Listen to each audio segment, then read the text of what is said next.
Chennai Apollo மருத்துவமனையில் 75 நாட்கள் தீவிர சிகிச்சைக்கு பிறகு டிசம்பர் 4ஆம் தேதி மாரடைப்பு ஏற்பட்டதால் டிசம்பர் 5ஆம் தேதி மாலை மருத்துவமனையிலேயே காலமானார் செல்வி ஜெயலலிதா அவர்கள். இந்த துயர சம்பவத்தால் தமிழகமே சோகத்தில் ஆழ்ந்தது. இதற்கிடையில் ஜெயலலிதாவின் இறப்பில் சந்தேகம் இருப்பதாக கூறி மூத்த வழக்கறிஞர் ஒருவர் அப்பல்லோ மருத்துவமனை நிர்வாக தலைவர் பிரதாப் ரெட்டிக்கு சரமாரியான கேள்விகளை எழுப்பும் ஆடியோ சமூக வலைதளங்களில் பரவி பெரும் பரபரப்பை ஏற்படுத்தியதோடு அனைவரையும் சிந்திக்க வைத்திருக்கிறது. அந்த ஆடியோவை இப்போது கேட்கலாம். அப்பல்லோ மருத்துவமனையுடைய நிர்வாக இயக்குனர் பிரதாப் ரெட்டி அவர்களே, உங்களுடைய டாக்டர் என்ன ரெட்டி, பீதா ரெட்டியா, சங்கீதா ரெட்டியா, பீலே, ரிச்சர்டு பீலே, லண்டன், மோடியோட ஃபொரன்சிக் சயின்ஸ் ஃபொரன்சிக் மெடிசன் அப்படிங்கிற டெக்ஸ்ட் புக் தான் வந்து வேர்ல்டு அளவில் வந்து சட்ட மருத்துவத்தையும் தடய அறிவியலையும் விளக்கக்கூடிய ஒரே புக் வேர்ல்டு வைடு வந்து மோடியுடைய ஃபொரன்சிக் மெடிசன்.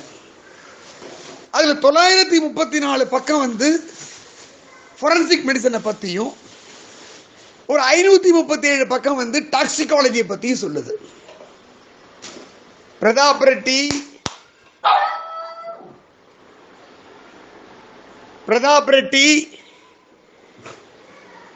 நீங்க தான் உண்மையான அக்யூஸ்ட். நான் சுப்ரீம் கோர்ட் வக்கீல் ஆர் கிருஷ்ணமூர்த்தி சொல்றேன்.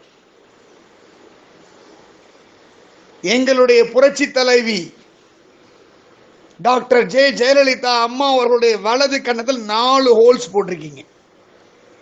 என்ன மெடிசனை யாருக்கு தெரியாது நினைச்சிட்டு இருக்கீங்களா? வழக்கறிஞர்களுக்கு வந்து மருத்துவம் தெரியாது, சட்ட மருத்துவம் தெரியாது, தடய அறிவியல் தெரியாது நினைச்சிட்டு இருக்கிறீங்களா? உங்களை விட நாங்க மருத்துவத்தில் நாங்க வந்து சிறந்தவங்க. ஏன்னா ஒவ்வொரு மர்டர் கேஸ்லையும் தடய அறிவியல் சம்பந்தப்பட்ட தடய சட்ட மருத்துவ சம்பந்தப்பட்ட வழக்குலையும் உங்க அத்தனை பேரையும் பீஸா விட்னஸ் பாக்ஸ் விசாரிக்கிற வழக்கறிஞர்கள் நாங்க எல்லாருமே. சும்மா அந்த ஆர்ட்ஸை முடிச்சுட்டு வந்த அட்வொகேட் தெரியாது நினைக்காதீங்க. அதுலயும் எங்களை மாதிரி விதிவிலக்கான வழக்கறிஞர்கள் இருக்கோம். நாங்களும் மருத்துவத்தை கரைச்சி குடிச்சிட்டு தான் நாங்க வந்து ஒவ்வொரு டாக்டரையும் வந்து நாங்க மருத்துவ சம்பந்தப்பட்ட வழக்குல வந்து பெட்டியேறி விசாரிக்கிறோம். எதற்காக 4 ஹோல்ஸ் வந்து நீங்க அம்மாவோட சின்ன போட்டீங்க? எம்பால்மிங் பண்ணதானே? என்ன ஃபார்மலின் கொடுத்தீங்களா? என்ன ப்ரிசர்வேட்டிவ் கொடுத்தீங்க? எப்ப இந்த ஹோல்ல எத்தனை எம்எல் நீங்க செலுத்தினீங்க?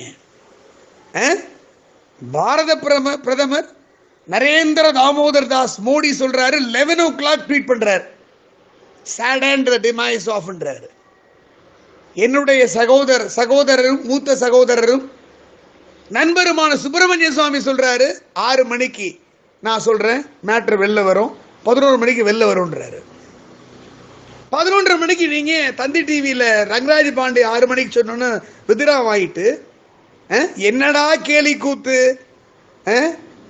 பார்த்து கட்டிய அம்மாவோட ஏடிஎம்கே தலைமை ஆபீஸ்ல கொடிய அரக்கம்பத்துல ஏண்டா பறக்க விட்டீங்க?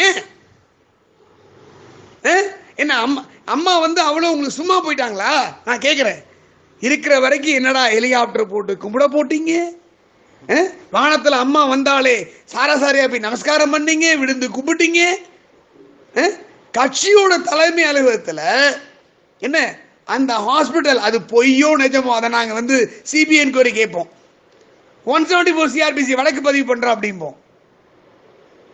அது பின்னாடி வச்சுக்கங்க. ஒரு அஇஅதிமுக கட்சி தலைமை அலுவலகத்துல, அம்மாவோட காலனிப்பட்ட அலுவலகத்துல அதிகாரப்பூர்வமான எந்த விதமான அறிவிப்பு யாருமே கவர்னர் கூட வெளியிடல. கட்சி கொடிய வந்து அரக்கம்பத்துல பறக்க விட்டீங்கன்னா அப்ப என்ன அர்த்தம்? உங்களுக்கு எல்லாருக்கும் இருக்குல்ல. ஏன் மறைக்கிறீங்க? ஏன் மறைக்கிறீங்க? பிரதாப் ரெட்டி கேட்கிற எதுக்காக அம்மாவோட வலது கணத்து 4 ஹோல்ஸ் போட்டீங்க? எங்களுக்கு தெரியும் எதுக்காக போட்டீங்கன்னு. அதை நான் கிளியரா சொன்னேன். மோடியோட ஃபொரன்சிக் மெடிசன் தான் உலகம் பூரா ஃபாலோ பண்ற மெடிசன். ரிச்சர்டு பீலேக்கு நம்பர் கூடிய அந்த ஆள்கிட்ட நான் பேசுறேன். ஐ கலெக்ட் தி நம்பர். என்ன அதான் அவருடைய அந்த அறிக்கையிலே ஒரு நம்பர் இருக்கு. அவர் ரிச்சர்டு பீலேட்டே இப்ப நான் பேசுறேன். I talk to him. அப்ப எப்பதான் அம்மா வந்து அம்மா உயிரை வந்து நீங்க பிரிக்க வச்சீங்க?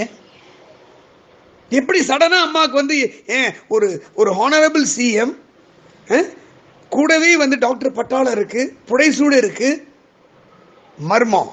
பிரதாப் ரெட்டி, நீ தான் வந்து ஃபர்ஸ்ட் அக்யூஸ் நான் சொல்றேன்.